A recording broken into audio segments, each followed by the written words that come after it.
అన్నలు తమ్ముళ్ళు అక్కలు చెల్లెళ్ళు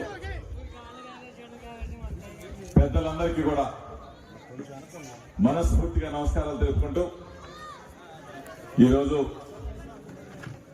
నాకు అదృష్టం ఎప్పటి నుంచో వణుకూరులో మనందరి గుండెల్లో చిరస్మరణీయుడు పేద ప్రజల ఆశాజ్యోతి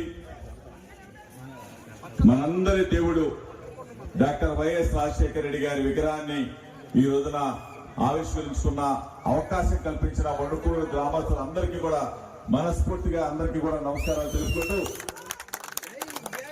విగ్రహదాత అమ్మ తాతనేని పద్మావతమ్మ, గ్రామ సర్పంచ్ విజయమ్మ, నా మిత్రుడు చిన్నారి, ఎక్స్ ఎంపీపీ మాధు శ్రీహన్ రాణి తల్లి, అదేవిధంగా వేదిక మీద ఉన్న మిత్రులందరికీ. పద్మావతమ్మ గారు చెప్పారు రాజశేఖర రెడ్డి గారి గురించి. ఒకసారి మనం వెనక్కి తిరిగి ఆలోచన చేసుకుంటే రాజశేఖర రెడ్డి గారు పాదయాత్ర చేస్తున్నప్పుడు, జగన్ గారి పాదయాత్ర అంటే మనందరికీ తెలుసు. రాజశేఖర రెడ్డి గారు పాదయాత్ర చేస్తున్నప్పుడు ఆ రోజున్న పరిస్థితులు ఒక్కసారి నెవరు వేసుకుంటే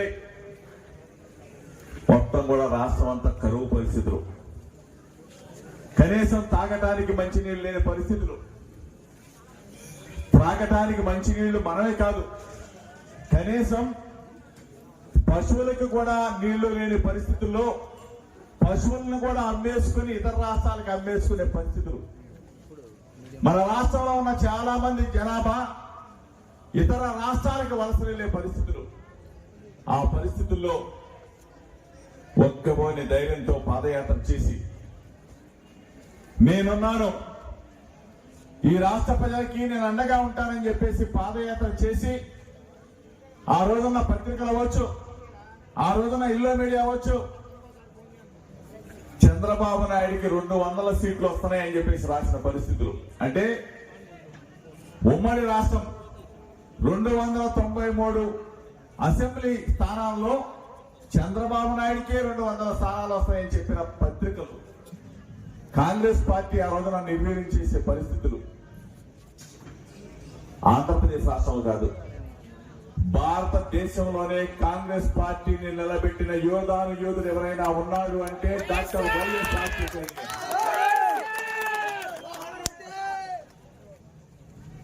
మన రాష్ట్రంలో ఆయన గెలిపించిన ఎంపీ స్థానాల వల్ల ఢిల్లీలో కాంగ్రెస్ పార్టీ ప్రధానమంత్రి పీఠంలో కూర్చుంది. 2004లో కాదు, మళ్ళా అగైన్ 2009లో రాజశేఖర రెడ్డి గారు ముఖ్యమంత్రి అయిన తర్వాత కొన్ని లక్షల మంది ప్రాణాలను నిలబెట్టిన డాక్టర్ వైఎస్ రాజశేఖర రెడ్డి గారు. ఆ ఆరోగ్యశ్రీ కార్డు మనకిస్తే పేదవాళ్ళందరూ సూపర్ స్పెషాలిటీ హాస్పిటల్కి వెళ్ళాం, తలుపు తట్టాం, వైద్యం చేయించుకున్నాం, ఏ జబ్బైనా సరే నయం చేయించుకున్నాం, మన ప్రాణాలను నిలబెట్టుకున్నాం. ఆ నిలబెట్టిన దేవుడే డాక్టర్ వైఎస్ రాజశేఖర రెడ్డి గారు అని చెప్పేసి మనం వణుకూరులో ఒకసారి తీసుకోండి. రాజశేఖర రెడ్డి గారి కన్నా ముందు ఎంతమంది ఇంజనీర్లు ఉన్నారు? రాజశేఖర రెడ్డి గారు ముఖ్యమంత్రి అయిన తర్వాత వణుకూరులో ఇంటికొక ఇంజనీర్. రాజశేఖర రెడ్డి గారు ఆ రోజున ఉచితంగా ఫీజు రియంబర్స్మెంట్ ఇచ్చి మన పిల్లల్ని చదివించాడు. మళ్ళా ఈ రోజు రాజశేఖర రెడ్డి గారి అబ్బాయి మన జగనన్న చదివిస్తా ఉన్నాడు, ఇంటికి ఒక ఇంజనీర్ చేశాడు. ఆ మహనీయుడు వల్ల అమెరికాలో ఉద్యోగాలు చేస్తా ఉన్నారు, ఆస్ట్రేలియాలో ఉద్యోగాలు చేస్తా ఉన్నారు, కెనడాలో ఉద్యోగాలు చేస్తా ఉన్నారు. ప్రపంచం మొత్తం కూడా మన పిల్లలు ఉద్యోగాలు చేస్తా ఉన్నారంటే ఈ రోజు మనం ప్రతిష్ఠించుకున్న డాక్టర్ వైఎస్ రాజశేఖర రెడ్డి గారు ఆ దేవుడే అని చెప్పేసి మీ అందరికీ చెప్తా ఉన్నాం. ఆలోచన చేసుకోండి ఒకసారి. ఆ తర్వాత 2009లో ఆ మహనీయుడు మరలా బ్రహ్మాండమైన మెజారిటీతో